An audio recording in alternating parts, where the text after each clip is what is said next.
Bem-vindo ao Direito a Falar, um programa feito em parceria com a revista Advocados. É convidado esta edição Rogério Fernandes Ferreira, advogado, fiscalista, ex-governante também. Rogério Fernandes Ferreira, obrigado por estar nesta edição do Direito a Falar. Começo por lhe perguntar porquê esse passo de avançar para uma sociedade de advogados com o seu nome, com o nome do seu pai também, um conhecido fiscalista e advogado. Porquê este passo? Antes de mais, muito obrigado também pelo seu convite. Eu acho que este passo deve-se essencialmente a dois motivos de natureza diferente. Um primeiro que é pessoal, aliás já fez essa ligação, julgo perfeita, ao meu pai. O meu pai tinha um escritório desde 1972, um pouco ligado à gestão e também à fiscalidade. E, portanto, há aqui uma atitude também de natureza pessoal e, se quiser, porventura menos racional e mais emocional que me leva a tomar este passo. E depois também é, obviamente, a razão, para além da emoção, que me leva, por motivos de ordem profissional, também a escolher esta e a optar por esta via. Em primeiro lugar, tinha uma experiência um bocadinho diversificada, não é? Portanto, fui advogado, fui também consultor, nomeadamente do Instituto de Seguros de Portugal. Por outro lado, tinha essa experiência que referiu também um pouco do lado, se quiser, da administração tributária, como secretário de Estado dos Assuntos Fiscais. Por outro lado, ainda tinha já passado por um escritório, digamos, de natureza familiar e de pequena dimensão, e, portanto, também por um escritório, digamos, de média dimensão e de facto, por um dos grandes escritórios, talvez porventura o maior escritório português, provavelmente, e resolvi, digamos, ter um projeto próprio, portanto, com uma equipa que, aliás, ao longo desta minha vida profissional fui recrutando, me fui acompanhando, fui solidificando, e achei que se calhar era um momento de o fazer, não propriamente, estas escolhas não se fazem se calhar com 60 ou com 70 anos, fazem-se provavelmente na minha idade e na idade que os meus colegas tinham e, portanto, a opção foi fruto de todas estas circunstâncias que têm a ver com a razão, que têm a ver com a emoção, como todas as opções. Há pouco falou da questão, ou aliás falava agora da questão da razão e da emoção.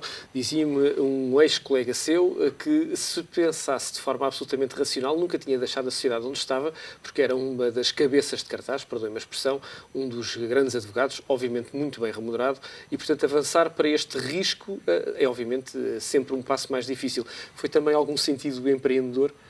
Eu acho que até foi o principal motivo, se quiser também. Acho que não é num momento, digamos, de descida, se quiser, é num momento de subida, num momento em que estamos fortes, pujantes, que devemos tomar as decisões mais difíceis. Não é? Ou seja, não devemos tomar as decisões, e isso eu ponderei de facto, numa altura em que estivesse pior na sociedade onde estava. Aliás, é uma sociedade onde eu me senti sempre muito bem e onde tenho de facto provavelmente os meus melhores amigos, que mantenho. E portanto também desse ponto de vista foi uma decisão muito simples, muito fácil e facilitaram-me imensa vida no sentido para ir para esta etapa sem qualquer tipo de problema. E, portanto, foi tudo, deste ponto de vista, relativamente fácil. O que é que esta sociedade oferece aos clientes? Esta sociedade, rigorosamente, oferece aquilo que já oferecia um grande departamento de Direito Fiscal que, de facto, existia na PLMJ. E, portanto, eu trabalho com os meus clientes, são os clientes que fui angariando ao longo de uma vida profissional que já tem 25 anos, portanto, mantenho os clientes com quem sempre trabalhei, que me quiseram acompanhar, e, portanto, faço basicamente a mesma coisa, porventura com um caráter, digamos, mais personalizado, se quiser, e julgo que consigo, por esta via e por via da especialização, prestar serviços de maior valor acrescentado aos clientes que já tinha. Por outro lado, isto permitiu-me também ter e sentimos ao longo destes 8 meses que temos já de atividade, sentimos que há outro tipo de clientela que não tinha, que entretanto aderiu ao projeto, provavelmente até por ser um escritório mais pequeno e mais especializado, porventura a informação está um pouco menos disseminada, e, portanto, em termos de sigilo, porventura as pessoas pensam ou podem pensar que o sigilo é maior, embora até seja igual. Aliás, nós estamos sujeitos a regras de sigilo que cumprimos todos escrupulosamente, portanto, quer na sociedade anterior, quer nesta, mas talvez as pessoas pensem que o sigilo é maior. Portanto, há também um leque de clientes, eu diria, de clientes privados que me acompanharam. E depois também há outros colegas de outras sociedades de advogados que, ou por não terem departamentos de direito fiscal e, portanto, não terem essa especialidade, ou, por outro lado, por quererem serviços de direito fiscal, porventura, mais especializados e de maior valor acrescentado, que digamos, que me contactam para poder auxiliar os clientes deles próprios. Para um grande advogado que iniciou esta atividade empresarial, permita-me esta expressão, nesta altura em que a economia portuguesa não atravessa, de facto, os melhores dias, como é que decidiu dar esse passo? Como é que foram os primeiros meses, quando tinha que pagar, obviamente, salários, segurança social, numa máquina que não existia, era diferente da máquina onde estava, obviamente, onde já havia todos os meses um conjunto de receitas que caía regularmente? Repara, as contas também foram relativamente fáceis de fazer. Eu sabia mais ou menos o que fazia com os clientes que tinha, conhecia muito bem a equipa com quem trabalhava. Pronto, é evidente que há sempre um problema de início entre o investimento inicial e o momento em que se começa, digamos, a receber os valores dos serviços que fomos prestados. Há sempre um momento de tesouraria, mas é um momento de tesouraria. Também já tenho atividade há 25 anos, é um momento de digamos, dificuldade de tesouraria com o qual eu contei logo de início e que, felizmente, digamos, passados 3 meses estava basicamente resolvido. Portanto, não foi nada de muito complicado. Quando olhamos para aquilo que tem sido a prática do direito em Portugal nos últimos anos, tem havido algumas diferenças, nomeadamente o nascimento de sociedades de advogados, que há 30 anos eram quase inexpressivas. Parece-lhe que o mercado vai avançar para um maior foco de especialização, o nascimento, eventualmente, de algumas boutiques jurídicas que vão especializar-se em algumas áreas, ou as sociedades de advogados generalistas e grandes, de alguma dimensão, vão continuar a ser, de facto, o paradigma? Eu estou convencido que vai começar a haver mudanças e eu acho que essas mudanças se devem principalmente às razões da crise económica. Em primeiro lugar, portanto, Portugal assistiu a partir dos anos 60 e dos anos 70 ao nascimento de grandes sociedades de advogados, em termos até do número dos advogados que integram essas mesmas sociedades. Aliás, foi um fenómeno que se assistiu lá fora, designadamente nos países anglo-saxónicos, portanto, repetiu-se aqui em Portugal. Aliás, as experiências internacionais surgem depois em Portugal passados alguns anos. E, de facto, é curioso verificar que, por exemplo, nos Estados Unidos, se verificaram nos últimos 8, 10 anos, fenómenos muito semelhantes àqueles que se está a assistir agora em Portugal. Ou seja, o aparecimento de algumas boutiques especializadas. Exatamente, ou seja, mesmo departamentos de grandes sociedades que se formam em escritórios, de facto, muito especializados. Portanto, é provável que isso, aliás, está a acontecer, já aconteceu em 3 ou 4, designadamente a nossa, portanto é provável que isso suceda. Por outro lado, a própria crise económica vai-se repercutir nas sociedades de advogados, provavelmente de forma diferente, consoante a dimensão que as sociedades têm, não é? Portanto, se nós virmos o leque de sociedades que existem em Portugal, nós temos sociedades, digamos, eu diria menos de familiares, unipessoais, portanto, advogados em prática isolada, depois temos as sociedades de média dimensão e temos as grandes sociedades.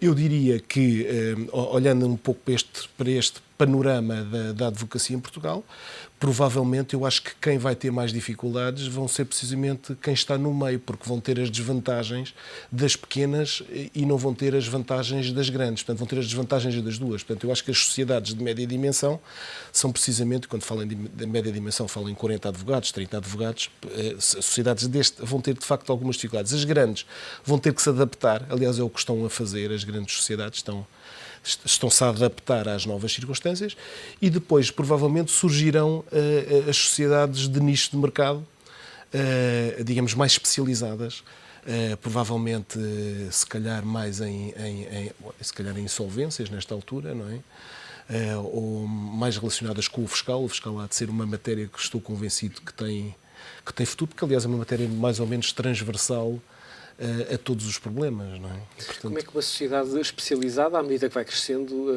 resiste à tentação de se generalizar na prática? É uma determinação que nós, em particular, temos desde o início. Nós não queremos manter digamos, essa especialização no núcleo relativamente reduzido de advogados, porque também o contacto com o cliente queremos que seja tão pessoal quanto possível e queremos conhecer os clientes com quem de facto trabalhamos no dia-a-dia. Isso, no fundo, rigorosamente já acontecia no departamento onde eu estava, na área do direito fiscal. Mas, portanto, julgo que isso será mais fácil num escritório da dimensão que nós temos e que apesar de tudo, pretendemos crescer, não vamos ficar por aqui, mas não pretendemos ser um escritório de grande dimensão, não é esse o nosso objetivo. Será obviamente feito através da internacionalização, tem ligações fortes em Angola, ligações também em Moçambique. Como é que olha para o mercado internacional, nomeadamente o mercado da língua portuguesa, como potencial mercado de exportação da prática de direito? Eu olho como uma aposta, não é como uma aposta. Aliás, já tinha ligações relativamente fortes com o mercado africano de língua portuguesa e com o Brasil também, e, portanto, olho isso exatamente como uma aposta. Portanto, a aposta inicial foi, obviamente, nós criarmos de imediato parcerias e correspondentes locais em cada um dos países de língua portuguesa. Isso também, curiosamente, foi relativamente fácil, porque as pessoas que nós escolhemos contrariamente, porventura, ao que se costuma fazer, nós não escolhemos os escritórios, escolhemos as pessoas desses escritórios como nossos correspondentes locais. Portanto, são pessoas que nós já conhecíamos, são pessoas com quem já tínhamos trabalhado e com quem trabalhávamos já relativamente bem. E aquelas com quem não tínhamos trabalhado são pessoas que, digamos, cujo perfil se adapta muito facilmente à nossa maneira de estar. Dou-lhe um exemplo. Em Angola, nós trabalhamos com o escritório do Dr. Manuel Gonçalves. As filhas do Dr. Manuel Gonçalves foram minhas estagiárias no escritório onde estava. Portanto, são minhas amigas, são pessoas que eu conheço, com quem trabalhei, com quem trabalho bem, com quem tenho afinidades. Por exemplo, no Brasil, o nosso escritório, Peretti Associados, é um escritório muito parecido com o nosso, também de business e de tax. Também nascido de alguma forma com ligações à USP de São Paulo, portanto à Faculdade de Direito da Universidade de São Paulo, tal um pouco como eu também à Faculdade de Direito aqui de Lisboa, um escritório que nasceu no TEX e que anda sempre também à volta com as questões um pouco relacionadas com este core, que é a sua atividade principal.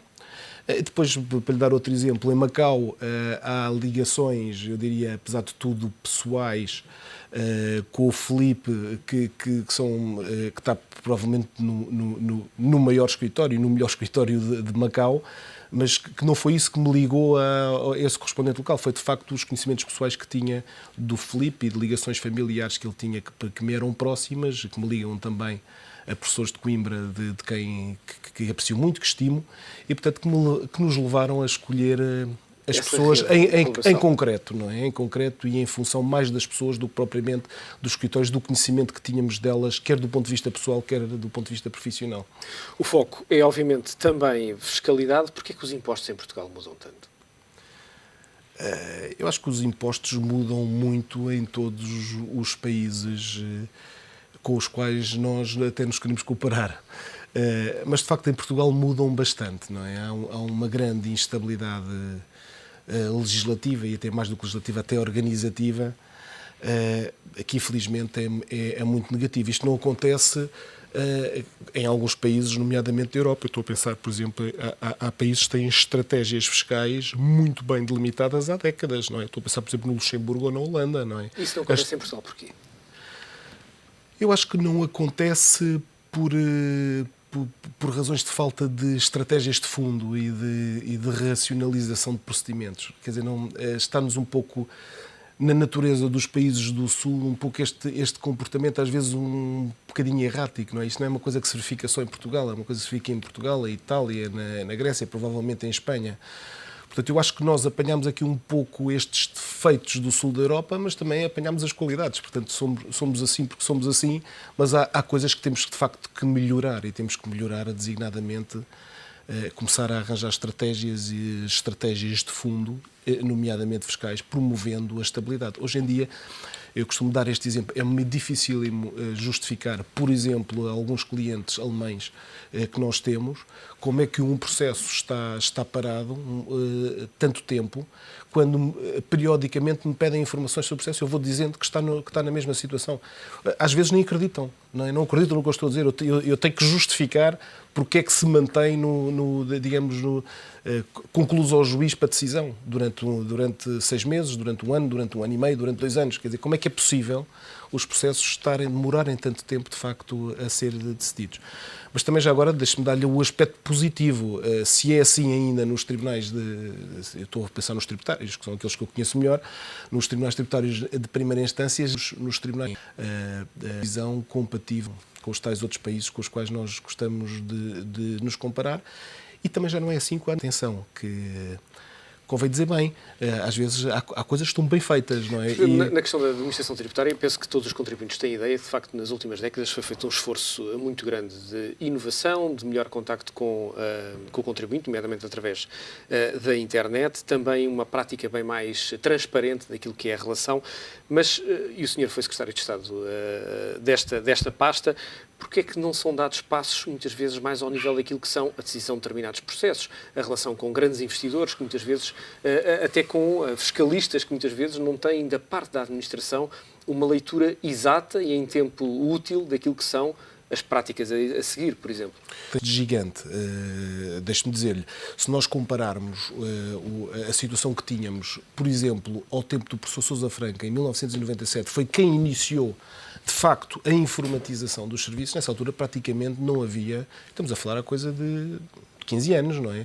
Praticamente não havia computadores nos serviços de finanças. Não é? Só para lembrar. Portanto, foram dados passos de gigante neste curtíssimo espaço de tempo. Eu lembro, por exemplo, em 2001, de termos aqui visitas de umas delegações estrangeiras, nomeadamente belgas, para virem conhecer os procedimentos informatizados do fisco, para saber como é que funcionavam, porque os queriam copiar. Por exemplo, não é? Portanto, têm sido dados passos de gigante e muitas vezes nós salientamos os aspectos negativos das decisões e das nossas situações e não salientamos os positivos. E, de facto, ao nível da administração tributária, os passos que se deram foram absolutamente gigantes. E eu queria, aliás, salientar que os administração tributária são, de facto, em regra, funcionários de excelência.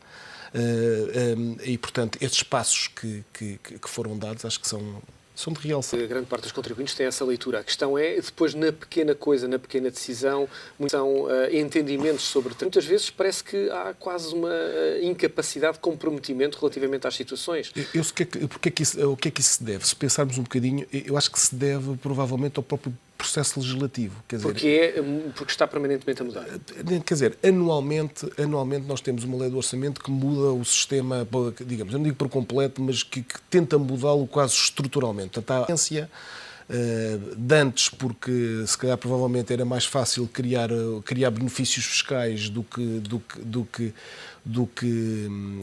optar por despesa direta, porque provavelmente é menos controlada, é menos visível, portanto era mais fácil. Depois também grupos de interesses especiais e depois a própria administração tributária. Isto também é um pouco o aspecto negativo da diminuição das pessoas e dos técnicos que estão nos gabinetes. Quer dizer, alguma tendência, digamos, de defesa da parte dos próprios funcionários dos impostos, às vezes que não conseguem, aliás, por razões que se prendem com as obrigações de missão pública e públicas que têm, muitas vezes têm alguma tendência a querer modificar a lei um pouco para o lado da fazenda pública e portanto, com propostas orçamentais que não são suficientemente discutidas no processo. Não, são propostas que fazem aos gabinetes e cujos gabinetes têm a obrigação de filtrar.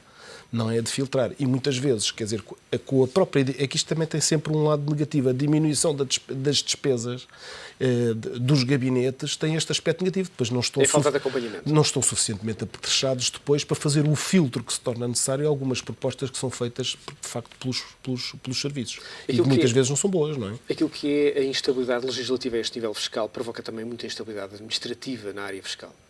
Provoca imensa, porque as dificuldades de interpretação são enormes em todos os aplicadores da lei, quer sejam advogados, quer sejam juízes, quer sejam funcionários da administração tributária.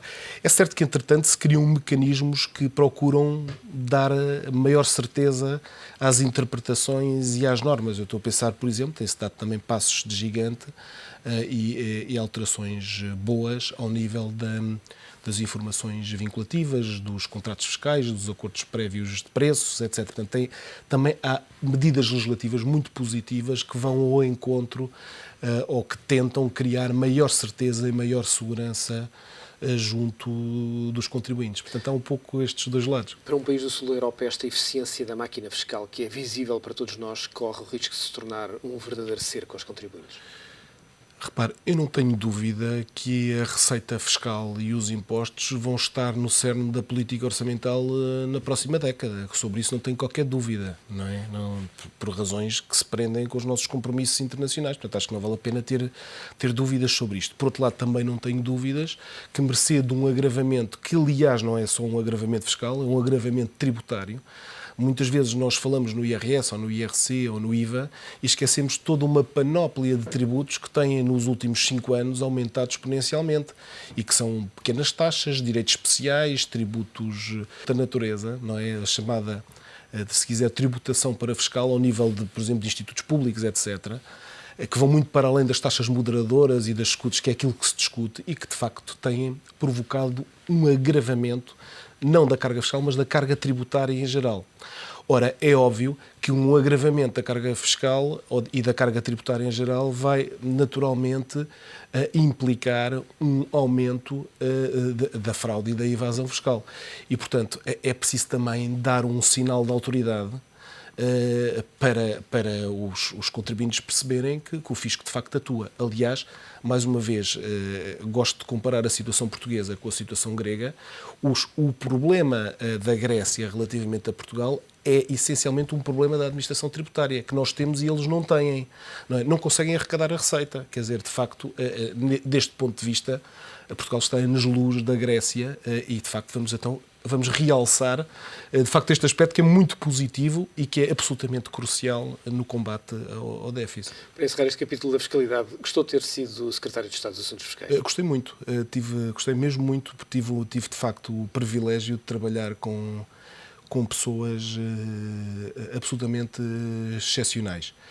Já não falo apenas do Ministro, de quem que aprecio muito a todos os níveis, falo também dos secretários de Estado, mas falo principalmente nas chefias da administração tributária, que são, de facto, pessoas que valeu muito a pena conhecer e com quem adorei mesmo trabalhar. Olhemos agora para a questão dos advogados nesta nova geração em Portugal. Os advogados têm vindo a alterar claramente aquilo que é a política de comunicação, de atração de clientes, de marketing também. Relativamente longe vão os tempos em que os advogados em Portugal não podiam fazer publicidade, ou era bem mais restrita.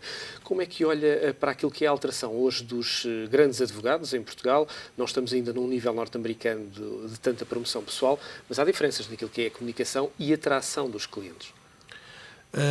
Eu julgo que tem havido alguma evolução também com algum equilíbrio. Eu ainda sou daqueles que penso um pouco como antigamente, que acho que o advogado não se deve publicitar e não deve pagar publicidade. Ainda penso desta forma. Acho que deve haver aqui algum recato da parte de uma profissão, que de alguma forma é uma profissão, se quiser, entre aspas, pública, e que o advogado tem que ser e tem que parecer. Portanto, tem que se dar a conhecer, obviamente. Pronto, mas o dar-se a conhecer é diferente daquilo que eu disse, não é? Portanto, nós não somos países, não somos um país somos um país continental com determinada maneira de ser e, portanto, acho que se tem dado, de facto, alguns passos no sentido de maior abertura, mas com algum equilíbrio. O advogado não é e sem querer me desprezar, são profissões diferentes, mas o advogado não é um consultor, não é um funcionário de uma consultora. Está sujeito a regras estatutárias e deontológicas muito estritas e muito concretas que passam por esse recato e por essa maneira de estar que é relativamente diferente de outro tipo de profissões. E, portanto, vejo que tudo tem que ser visto e também a este nível com com algum cuidado e com algum equilíbrio. Como é que hoje a formação de um advogado deve ser feita? O que é que mudou nas últimas décadas? Quais são os skills, as competências que um advogado hoje deve ter para o poder contratar, nomeadamente para a sua sociedade? Bom, eu confesso-lhe que os advogados que contrato são os advogados com quem eu trabalho, mesmo ao nível do estágio. Nós temos os estágios de curta duração, gosto de conhecer as pessoas no dia a dia. O estágio dá essa oportunidade? Eu acho que dá. Quer dizer, uma entrevista de meia hora acho que não dá qualquer tipo de ideia. Ou dá alguma, mas é de tal maneira reduzida que não permite tomar uma decisão com cabeça, tronco e membros e, portanto, com fundamento sério. Portanto, gosto de escolher as pessoas depois de as conhecer e depois de trabalhar com ela. Se quer que lhe diga, não são propriamente até os skills mais académicos que me levam a escolher as pessoas. São muito mais o empenho pessoal que põem no tratamento dos assuntos. Quando eu vejo, por exemplo, que os assuntos são tratados como se fossem assuntos seus, não é? Com empenho, com dedicação, valorizo muito mais isso do que muitas vezes, digamos, as competências académicas, porque de facto o estudo é uma coisa que se adquire depois na prática e os assuntos vão sendo estudados e, portanto, as pessoas vão evoluindo nos próprios conhecimentos. Portanto, a atitude pessoal e de empenho que se coloca na resolução dos problemas, esta atitude de tratar o assunto do outro como sendo seu, mais do que seu, não é? Melhor do que os seus próprios assuntos, é uma atitude que de facto nós apreciamos e que valorizamos imenso. Que análise se faz da forma como neste momento é feito o acesso à profissão? Não percebi a pergunta. Como é que avalia a forma como neste momento é feito o acesso à profissão? Parece-lhe que é a melhor forma de o fazer? Repare, eu acho que faz sentido haver um exame na ordem, não é? Portanto, como tem havido até aqui. Acho que faz sentido haver também algum controlo no estágio e um acompanhamento concreto por parte de um patrono. Acho que isso se verifica, pelo menos no escritório onde eu estava. De facto, o estágio é um estágio belíssimo e eu procuro nesse aspecto querer ser comparado com os melhores. Portanto, adotei também essa atitude no sentido de que o estágio seja de facto um estágio efetivo, e durante este período de tempo, que é cada vez mais longo, infelizmente, os estagiários de facto trabalhem como efetivos advogados e estejam absolutamente entrosados na equipa e nos assuntos em que trabalham com os colegas mais velhos. Que avaliação é que faz do trabalho do bastonário da Ordem dos Advogados?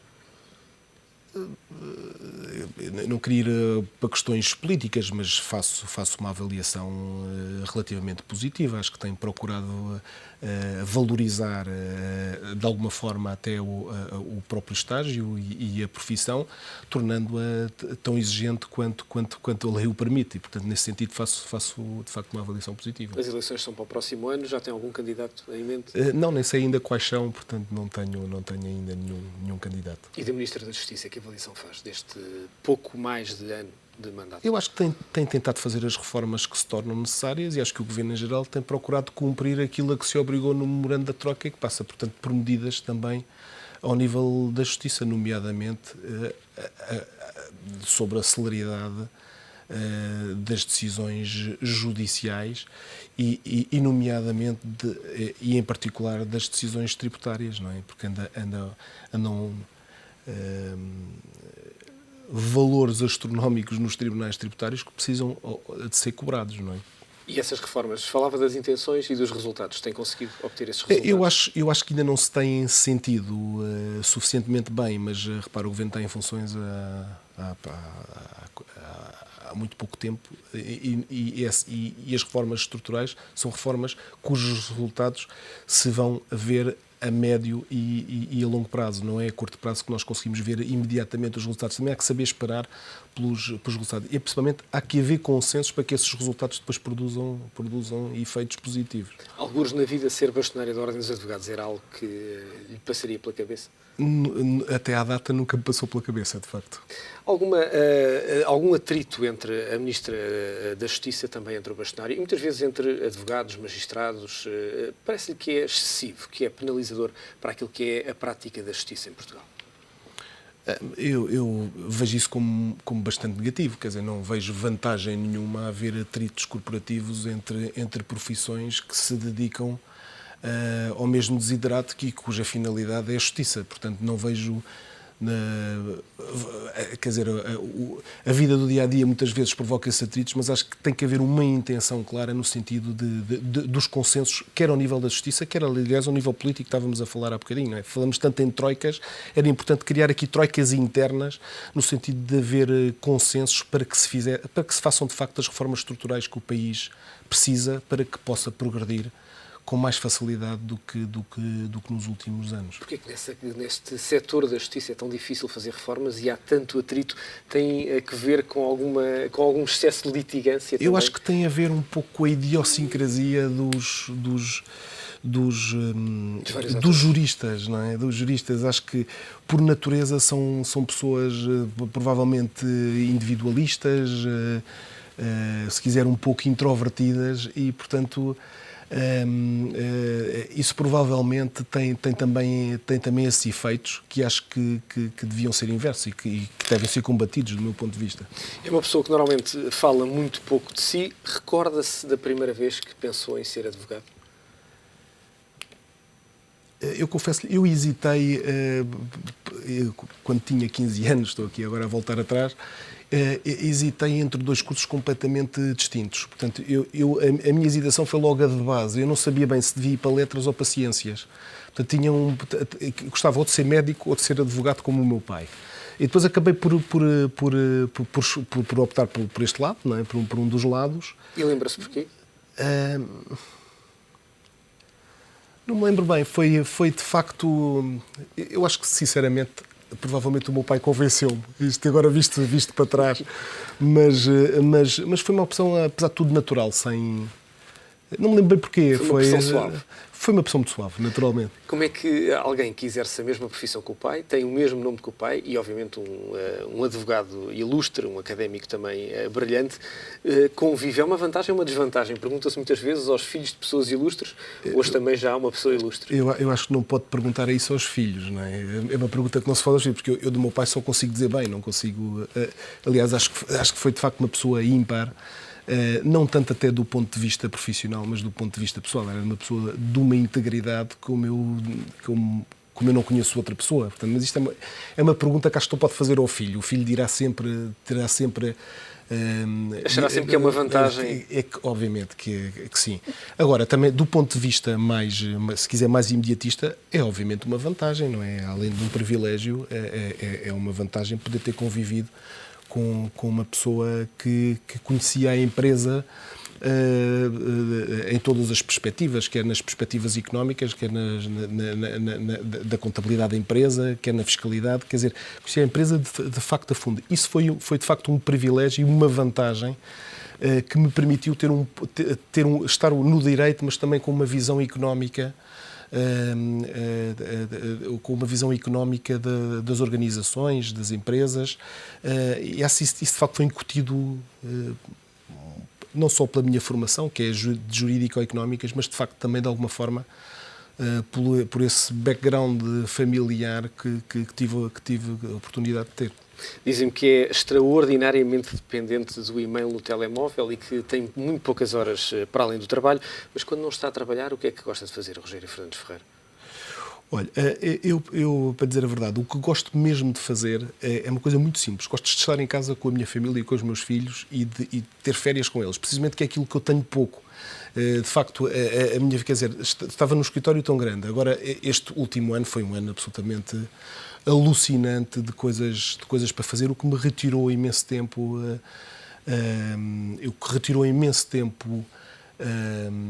Na relação familiar que eu prezo imenso com a minha mulher e com os meus filhos. Portanto, o que eu gosto de fazer é de ter o máximo de tempo possível de estar com eles e, portanto, aproveitar o melhor possível o tempo da família, em férias, com lazer. E é de facto o que eu faço pouco, infelizmente, e que gostava de mudar e de tentar mudar agora à medida que os anos vão passando. Muito bem, Rogério Fernandes Ferreira, foi um gosto tê-lo neste Muito obrigado. Direito a Falar. Desejo-lhe, obviamente, felicidades. O Direito a Falar fica por aqui, um programa feito em parceria com a revista Advogados. Regressamos de hoje a 8 dias. Aproveita esta semana.